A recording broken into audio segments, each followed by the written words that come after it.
What happens when you get into debt? That's your name. It's not my name. And you can't or won't pay it back.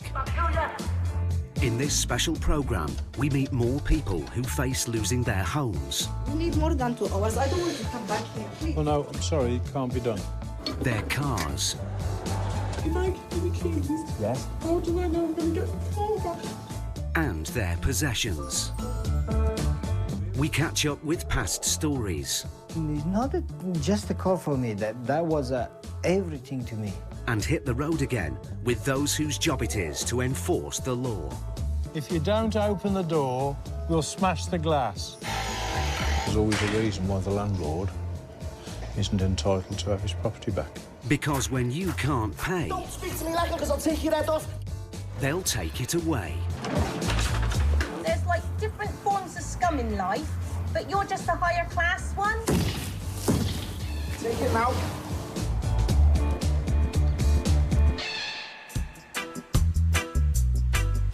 The number of calls to helplines from tenants struggling with rent arrears increased by 13% in the last 12 months, more than any other debt type. Many fear they won't be able to keep a roof over their heads, according to a new report.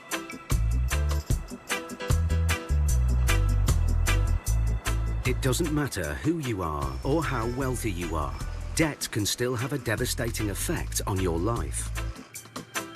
Paul Bohill and Steve Pinner are High Court enforcement officers. They're part of an elite group whose sole aim is to hunt down debts from those who can't pay. We have a warrant that allows us to break in. And those who won't pay.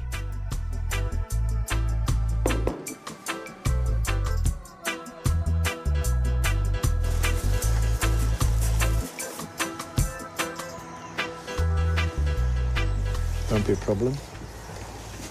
Most of the people that we meet are in denial. Denial on two fronts. One is that the debt exists, and the second and critical point is that they don't think it will have gone this far.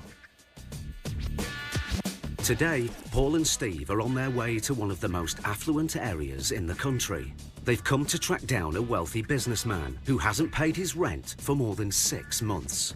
Well, it's a posh area, isn't it, High Wycombe? Well, it looks like it. We just don't know till we get there. It's just slightly different, isn't it, from the usual flat in central London? Oh, that one we did the other day. They've brought along Steve's son, Ben, who they've been training up to join the team. The businessman who owes the money lives in this huge house. He runs a technology company, but he's racked up more than £23,000 in rent arrears. With £3,000 in court costs, he's now on the books for a whopping £26,000. How nice. Quite upmarket. Paul and Steve are here to evict the tenant and his family in just 2 hours. Not only that, if the tenant can't pay off the debt today, the writ instructs the officers to seize his possessions in order to cover the debt. Hello, sir. Hello. We're from the High Court. We have a repossession order for this property. Right. Despite not paying the rent for more than 6 months, the tenant is still caught off guard. We knew that there was a possession order that had been put forward, but we had no idea when the date was for this. This is a High Court repossession order as opposed to a, ordinary repossession order. That's a copy for you, sir. Right, OK. If I can give you the worst possible news first, and then we can work backwards from that. Right. Because we are quite reasonable people. The house has to be repossessed today. We will change the locks, do whatever we need to. You will have to leave today. Now, if you need to come back for possessions that you can't take now, that's OK. We can arrange to meet you back here. I don't know whether, is it rented, furnished, unfurnished, or what? It's our property. It's our, stuff in here. All of it? Yeah. So it's rented unfurnished? Yeah. OK, so you'll need to make arrangements to move the furniture, yes, put it into storage and or whatever. There's also an outstanding rent, I'm presuming it's a rent cost on there, which is quite substantial, 23,456. Yes. Which I was just literally been talking to Mrs. today to pay part of it off. Well, can you possibly pay off the rest of it? Hopefully within the next week or so. Okay. So what do we need to do? We need to see if we can contact her direct on the phone. Do you want to come in and do that? Yeah. While the tenant thought that he was still in negotiation with the landlord to stay in the house, the landlord has taken the case to the High Court. The system as it works is that they would have got a possession order from a county court. I've been having discussions with her about paying this off, so I thought we were in... What's changed quite dramatically is that she or the agents have decided to up this, to like ratchet it up to the High Court. And we don't give notice, we just turn up, as you Yeah, find. yeah, well, that's clear. The tenant claims he is confronting what millions of small business owners face, a cash flow crisis. He's been used to a comfortable living and expects to again, but right now there is nothing in the bank. The situation is that we are totally stony broke at the moment. How much could you pay today? We can do credit card. Nothing today, and, Okay. and the reason I can't do it is because a cheque was paid in on Monday and doesn't clear till tomorrow. And I can show that. I've actually sent her a scheduled payment of £3,000 for tomorrow. Okay. Have you got any money? Even if it, even if it was just £100. No, I haven't. If people say they're going to give you money, it's like it takes forever to get it. I know. And that's been a real problem for me. The people that get into debt in life is just everybody. You know, we all have the capabilities of slipping from one reason to another, whether it's you lose your job, you lose your partner, you know, everything can throw you into debt. Steve and Paul's first task is to repossess the property. They change the locks so that the family can't get back in. The tenants must now gather up their belongings quickly and leave. Because the debtor can't pay, the team now has some calculations to make. Ben and Steve go through each room, taking an inventory of everything he owns, which will be seized and sold to cover the debt. What we do need to do is to take some photographs of the inside of the house and to just make a list. During the search, Ben discovers some Rolex watches that could be worth thousands. He'll check their serial numbers to see if they're genuine. And there's a car on the drive. You've got a vehicle out there, is that on finance or is No, that's actually owned by a company in Belgium. Okay. During the repossession process, people are totally shocked at the speed and the enormity of the problem they're confronted with. We are there, and within 2 hours they'll be standing outside the door.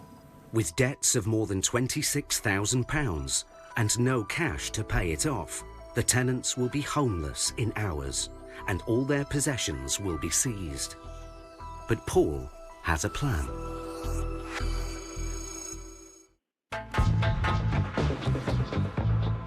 A businessman is facing eviction from his home with all his belongings seized because he has run up a debt of £26,000. Have you got any money? Even if it, even if it was just £100. No, I haven't. Paul has been talking to the debtor. He finds out that the businessman has been waiting for a new shareholder to inject a vital sum of cash into his technology company. But the money has yet to arrive. I got into trouble because people weren't paying me, and then I sold 10% of my company, which is currently what the money is that's coming in from 50,000, and that will then, clear this. If the debtor has the means to pay the rent soon, it will be better for everyone to give him more time. Paul decides to see if the landlord will agree to let the tenant stay in the house, providing he comes up with £10,000 by tonight and the rest within 2 weeks. Being the nice person that Paul is, from time to time, he's now going to try and strike up a deal with the landlady to give them a little bit more breathing space. The landlord agrees. The tenant now has a potential lifeline and goes into action. If we have to make a payment to you...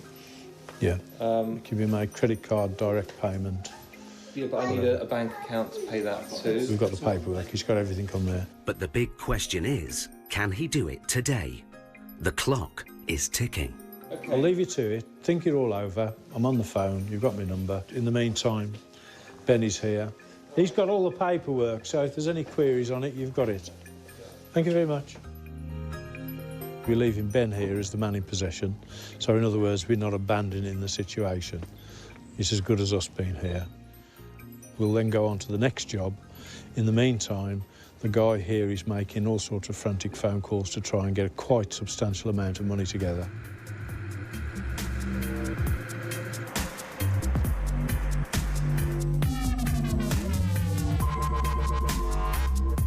Our personal debt mountain is getting bigger and bigger. And with debt rising, one of the most frequently seized items is our cars. Hundreds are repossessed every week, with more and more people getting that dreadful knock on the door. Mike Allenby and Terry Jones work for Nemesis, a car repossession company covering the northwest of England. Mike, a former private detective, has been doing car repossessions for some time, but Terry is new to the game. Right, Renault Clio Dynamique.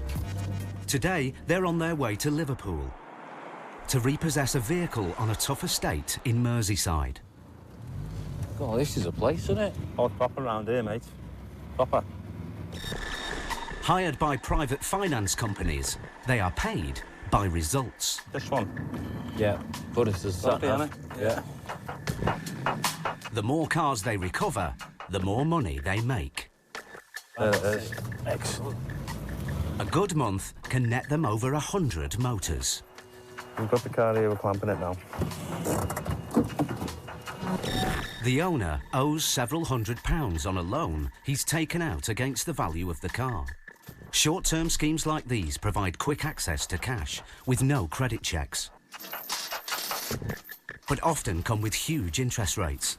Got it. Some as high as 400%. And when you can't pay, Mike and Terry get the call.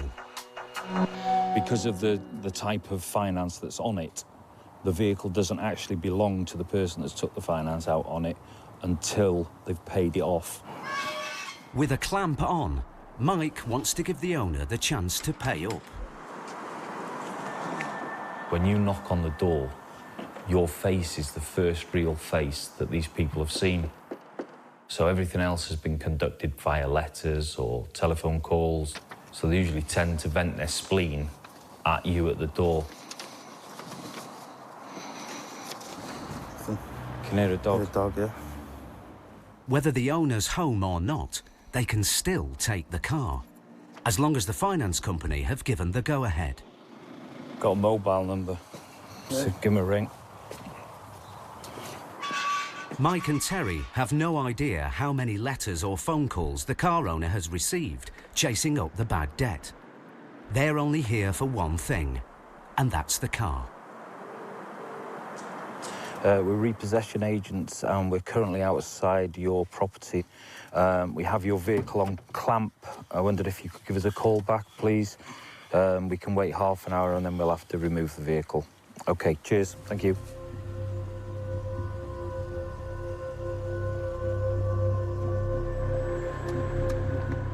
Then the phone goes. Hello? It's the office. Oh, OK then. OK, all right. Sorry? Well, apparently he said he's going to come outside and set fire to it. OK. That's good. All right, then. Cheers for the heads up. All right, ta-ra. No barbecue time, is it? Just watch our backs, that's all. Can't do anything else. At the end of the day, you're there to collect the car. And it's an asset. It belongs to the finance company, our client, and we have to protect that. The car owner is back.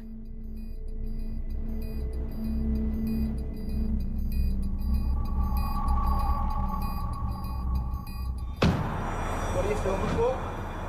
Take the cameras. What are you can't... I'm not giving you permission to film. Or I'll rag that and I'll smash it all over the street.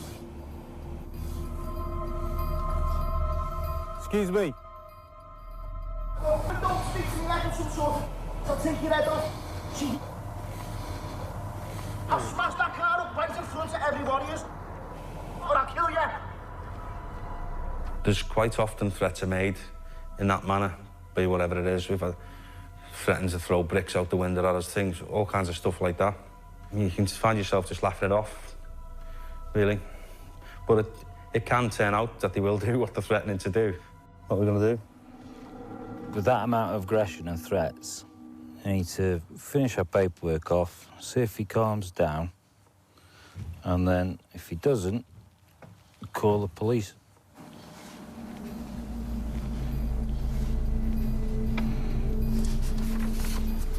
Just keep your eye on him.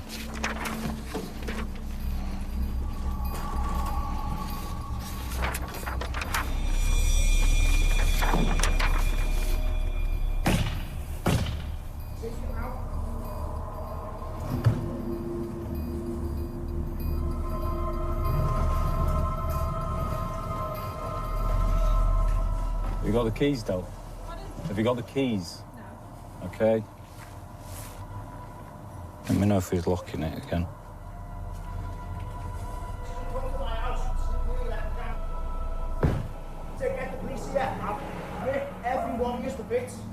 Collection time. Collection date.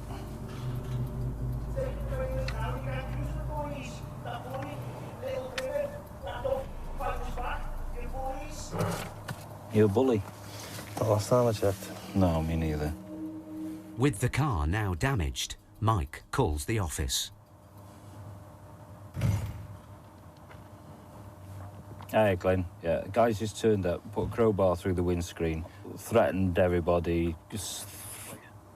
Well, he's got in a car now. Do you want us to... We have to ring the police. OK, cheers. All right, trot. Glenn says you have to report it, because he says it's criminal damage. A short while later, the police arrive. The loan secured against the car means the vehicle belongs to the finance company rather than the owner. He's now smashed up their property and not his own. So what he's done is he's secured a loan against the car, and he hasn't paid a penny for it. Do you want a copy of that? It's all there that you need, love. As Mike and Terry start loading up, the car owner returns. I don't want to have my crazy laundry head all over the street. I'm sorry, but I live here.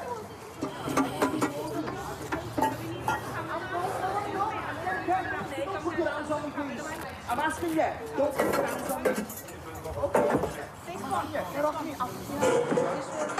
When I first started the job, and people would get abusive and things like that, I did feel the urge to respond. From the word go, Mike has shown me how to do it correctly. It doesn't matter what people are saying. I don't take it personal. It doesn't land. It's just there to do a job, and that's what we do. Watch the glass, look. The car owner is arrested and taken away for questioning. He was charged and found guilty of causing criminal damage. He was given a conditional discharge for 12 months and ordered to pay £115 in costs and fines. But with so many cars to repossess every day, the team know the next hostile situation may be just a door knock away. Paul and Steve have given a Buckinghamshire businessman an ultimatum. He's got to find £10,000 or be evicted from his home. The property has been repossessed and Steve's son Ben has been left in charge while the tenant makes urgent calls to find the money from somewhere. If he doesn't, all his belongings will be seized and sold to set against the debt. In the meantime, Paul and Steve are busy on another case. This has now been passed up to the High Court. So we're here to collect, basically. Collect what? £1,400, 96p. I haven't got anything until the end of the month. OK. Your car? Well, it's finance, yeah. It's on finance. OK, that's fine. I'll accept that. No joy here. So Paul and Steve's attentions return to the businessman. His time is up. Paul calls Ben at the house to see if the tenant has managed to raise the 10 grand. Has there been any changes since we last spoke? A couple. Yeah. It's short £20. Short by £20? Yeah, he's got 9,980. OK. I've spoken to the estate agents. Yes. They have agreed to release the deposit, so we now have another 4,500 to go towards the debt. OK. So just recapping then, the effect of our visit today has produced 15.5 grand. Yeah. And then we're holding walking possession. 3 tomorrow. Is that still going to go ahead? Yep, he said that's still going ahead. Wow. So that's 18.5. Yeah. The tenant's frantic phoning has produced a short-term loan from a relative. Paul's strategy has paid off. What we've actually achieved is out of a debt of 26,000, we've got 18,000 effectively today. We're holding the contents of the house and the car and his Rolex watches and everything else under a walk-in possession agreement which he will sign. The family will be allowed to stay in the house. We'll be in close contact with them, so the balance of the payments are made and probably the tenancy can be restored. That's what you call a result, isn't it? Yeah. 18.5 grand of a £26,000 debt just by squeezing gently. Paul and Steve return to the house. The mood is more relaxed. Oh, yeah. You're a gentleman, sir. I think all the more of you now. Well, he said you like to stand the spoon up in it. It's going to be, quite honestly, like concrete now. The debtor still owes £9,000 in rent and court costs, including the £1,000 to have Paul and Steve on the doorstep. Paul has given him 2 weeks to come up with the cash. The tenant is confident he can do it if the money from his company comes in on time. That's lucky, because the value of his possessions is much less than Paul and Steve had hoped for. Do you want a selection of fake watches? Well, crap.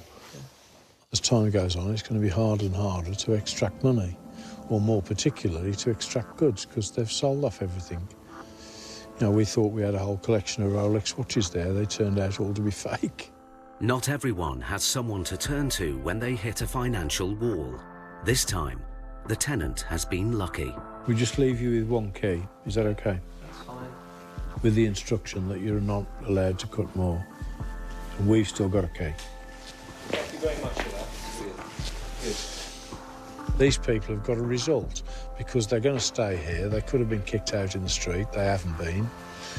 Yes, it's cost them dearly because we don't come cheap, but that's the result. They're still home and dry.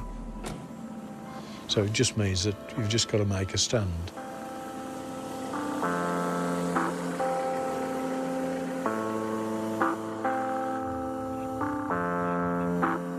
Next, Steve and Paul move on to an even bigger house, with a very different outcome.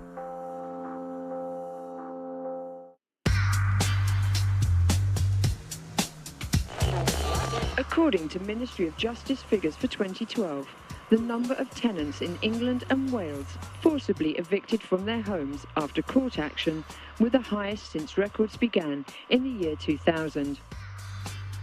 High Court enforcement officers Paul Bohill and Steve Pinner's next job is an eviction from a property in Kingston. It's the biggest house they've ever been instructed to recover. This is the nicest house we've ever repossessed. A house like this must be worth $5 million, I reckon. You know, you could put my house in that bit of garden there. The occupants have been babysitting the house for property developers who have new plans for this site. It's a straightforward repossession, but the story behind it is this property is going to be demolished. The family who are still here are of Palestinian origin, and they were caretakers here. They're no longer caretakers here. They've been given proper notice to quit. Installed to deter squatters, the occupants have continued to enjoy this palatial home and are now sitting tenants. They also owe £800 in legal costs. Paul and Steve are here to evict them and recover the debt. Hello? Hello? Anybody here?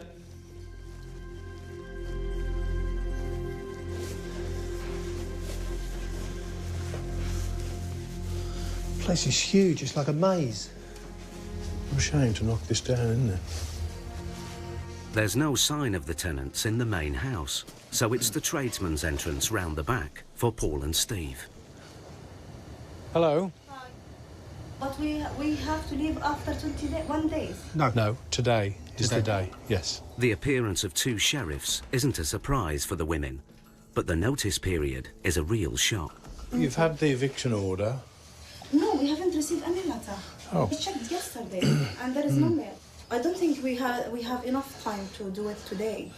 You have 2 hours to take your personal belongings out, and if you need to come back again to remove the rest of the stuff, that can be done by appointment. You I can't... need more than 2 hours. I don't want to come back here, please. Well, no, I'm sorry, it can't be done.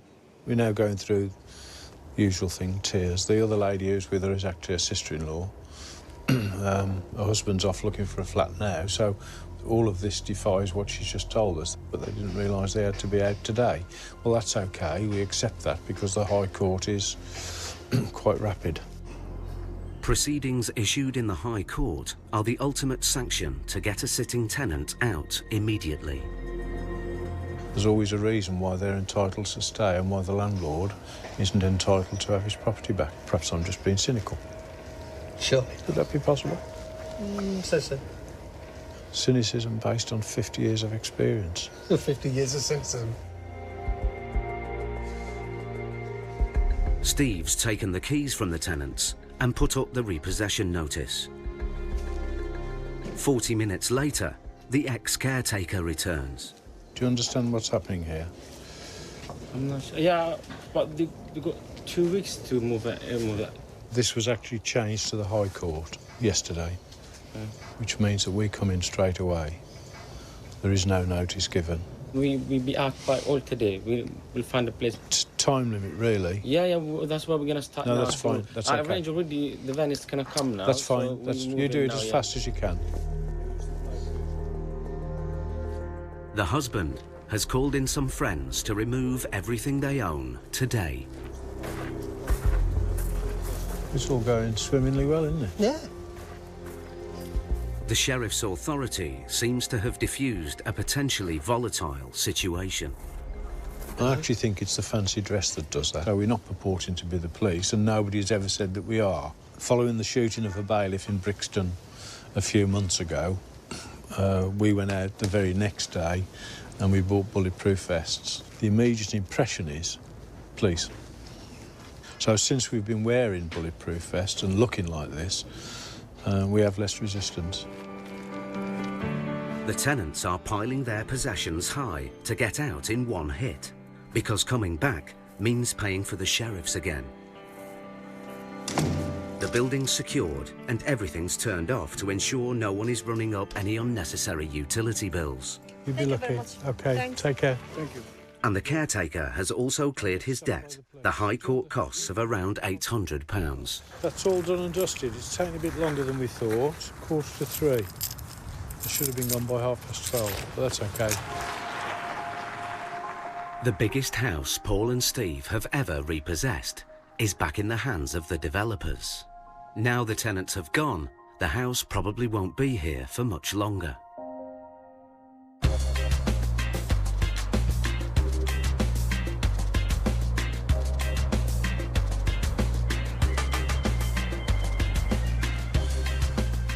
In the last series, Paul and Steve found themselves in Romford. They had a writ to collect £3,000 of rent arrears. You can run point on this one, Steve. The man named on the writ works as a taxi driver. Hi there. Looking for Mr.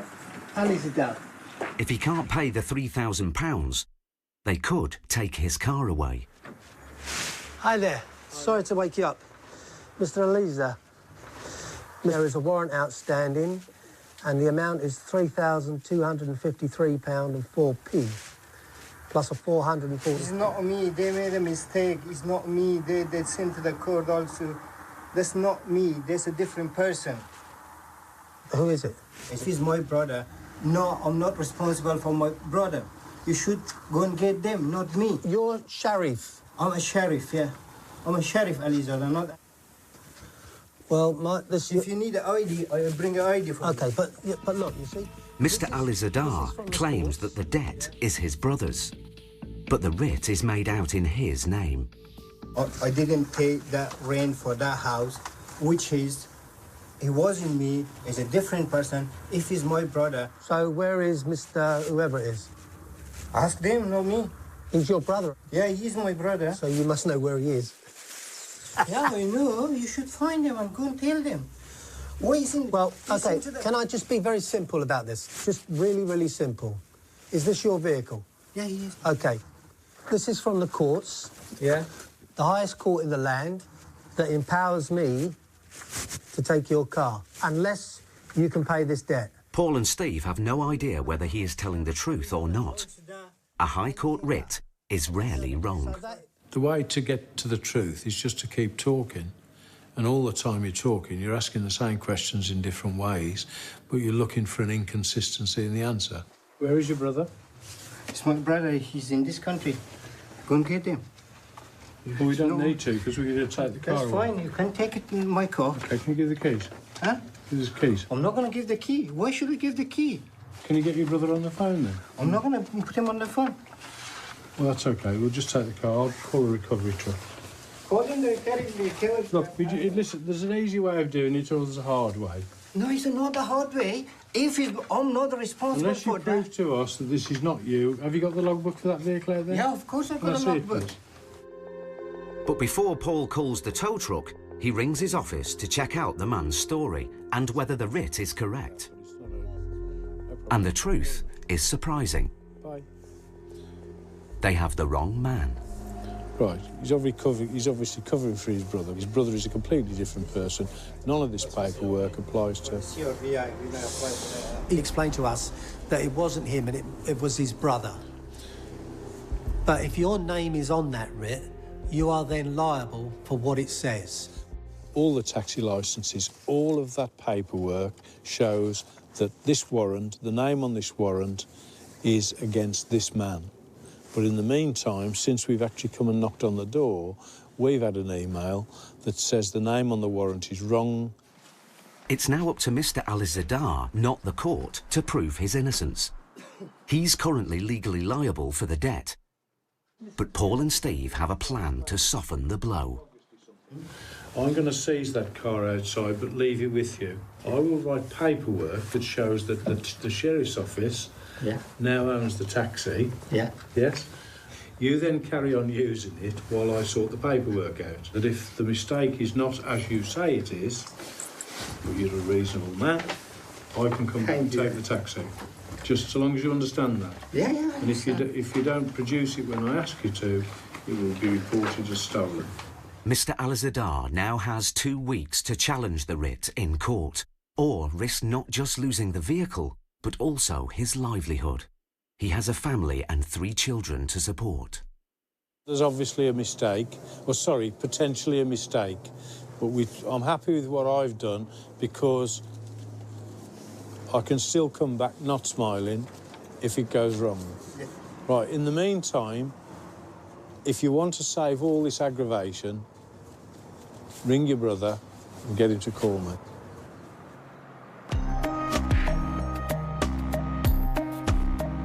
Paul and Steve are returning to Romford. The debt has risen by a further £700, and Mr. Alizadar hasn't been to court. So while Paul and Steve know he's the wrong man, the writ commands them to collect on the debt. The bloke has not made an arrangement to pay yet, so we're going to go back and give him the bad news that we're expecting him to pay. It's £3,915 today. Want to lead on it, too? You did the last time. He thinks you're Mr. Nice Guy. Hi, how are you? I'm okay. How are you? Very well, thank you. We still have a problem. We haven't heard from anybody with regards to this. So the situation is now that because your name is on all our paperwork, we are coming to you for this. Because this has come from the High Court, The writ has been done, it's in your name. Yeah, it's and my name. you're responsible for it as far as the High Court is concerned. The last thing I want to do, or sorry, we want to do, is to take your car away. Because it's a nuisance to us, it's a nuisance to you, and it might all go wrong. Listen, in real terms, how much money could you get now? The money, I can get £200-300. No, we're looking for £2,000 at least. I can give you £200-300. With the deadline up and Mr. Alizadar unable to pay the debt, Paul is duty-bound to enforce the warrant. The sheriffs have to seize the taxi. I'm only concerned, this warrant's telling me what to do, and I'm actually going to do what the warrant tells me to do. That's fine. You want to put the car? Let me bring the key and take my stuff from there. If I was in this gentleman's shoes, I'd have been on the phone to my brother and asked him, what have you done? What's the situation? Why have you got these people knocking on my door? But he seemed to be reluctant to do that. I don't know why. It also means that Mr. Alizadar will be without his family transport and out of work. I'm sorry to have to do this. That's fine, that's fine. It isn't fine, and I feel just as bad about it, but, you know... You gave me a chance last time. I did. Which is, we thought he's finished. Yeah. You're not going to come back. It's cost £444 for our attendance today to remove it. So it's just cost him another £450, if you like, plus whatever the other costs are on it. So the debt started off at £2,400, it's nigh on £4,000 now. This is where it goes out of control. And the easiest way to resolve this is to get the money. Mm-hmm. That's the easiest way, and fight about it afterwards, because every day that we've got this car, you're losing your wages. All right, sir. Is there anything? Tea, coffee, cold drink? No, sir, we're okay, thank you. We're okay. He's a really nice guy, though. I mean, you take the man's car away and he's living away and he invites you in for coffee. Take care, sir. Okay, thank you. If we can get this solved in a few days, we'll bring you back. I hope he's... Thank you. All right. I hope that we're going to sort him out tomorrow. Okay, thanks very much. Everything we did. Bye-bye.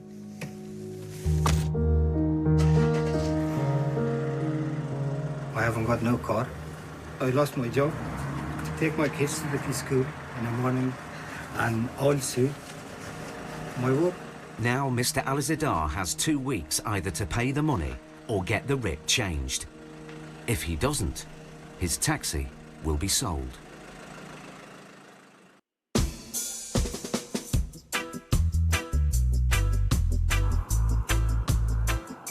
An estimated 7 million people use high-cost credit in order to cover income shortfalls or meet unexpected expenditures. Many low-income households have no savings, borrowing against their assets to cope.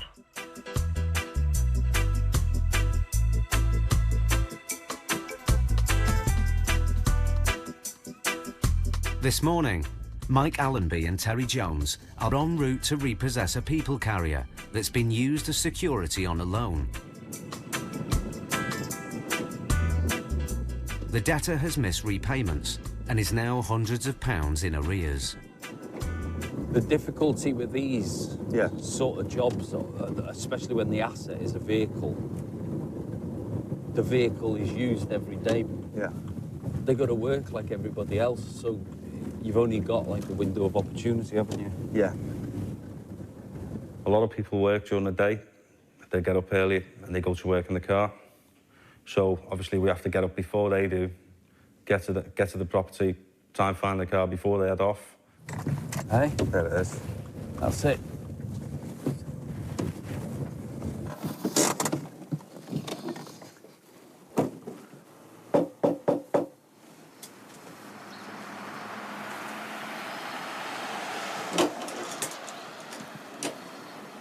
Hey, love, I've got a repossession order for the vehicle. You're joking, I've just come out of hospital yesterday. Have you? Yeah, is there any chance I can phone them later? Well, not while we're here, there isn't, love. I've got 3 options. Yeah. You can either make a payment, which, if you knocked on my door this time in the morning, I couldn't do. Yeah. 2, I can take the car and put it in our pound and give you a couple of days to sort it out. Or, if you refuse to, I've just got to take the car down. All right. I need my car to take the kids to school. I've been in hospital for the past month and came out yesterday. The only money I've got on me is £20 cash. No. So what am I going to do? It's 7 o'clock in the morning. If there was any other way I could help you, I would, though. Right, if I give you the keys... Yes? I something. How do I know I'm going to get the car back? I understand, love. I understand. If you give us the keys, I'll find out what the outstanding is and I'll put my contact details on it so you have a point of contact and a face you know. Can I come in a minute? No, I can... I tell you what, if my colleague can come in with me, I will come in. It's not common practice to do that, but she was in a distressed state. We needed to make sure that she was okay. Are you okay? Yeah, I'm fine. It's all right. We've got kids ourselves, though. Calm down, love. It's okay. It says repo, but it means if you said to me now, Mike, here's £500, go away, I'd be gone. I promise I'll bring your car back, though. Okay? This particular time there was small children, 2 babies, in the other room. She said, do you mind if I go and feed the babies? She got the bottles and she went and fed the babies. It's not a problem at all, you know? Not there to be horrible. First thing you need to do is ring them up at 9 o'clock, explain the situation, make sure you explain the situation properly to them. Not too late to be a bailiff, man. That's the nicest thing anyone's said. Look, I've been where you are, though. I really have. I know exactly what it feels like to be in debt. It's just not a nice place to be. You've no idea. You dread letters coming through the door. You dread knocks on the door. I mean, I was... when I lost everything, I was in a hell of a place. You've got my number, All right, okay? thank you very If you have any difficulties, you give me a call, okay, and I'll sort it out. All right, thank you. Okay. Cheers.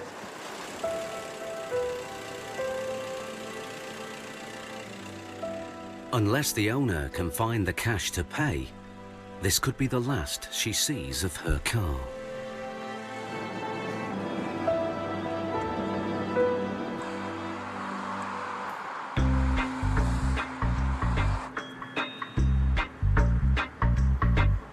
In Romford, a week ago, Mr. Alizadar watched powerless as Paul and Steve repossessed his taxi. OK, thanks very much. It's not just a car for me. That was everything to me. That was my business. That was my work. That was my job. Support the family from with that car. It was very hard for me on that time. I lost my job. Yeah, it wasn't good. But now there is some good news. After going to a solicitor to get the writ against him cancelled, the sheriffs have returned his taxi. When he came, he bring my car back, and they said, thank you, that's the first time I saw the guy which is not guilty. After that, I was happy, and yeah, since I could get my car back, I start back the next day. And after 4 or 5 days, my solicitor, they receive a letter from that side. They offer, we're gonna pay for your solicitor and not the loss. I said, no, you have to pay for my loss as well, because you made a mistake, why should I pay for it? And he paid £1,500 for solicitor and 200 for my loss. All my family happy.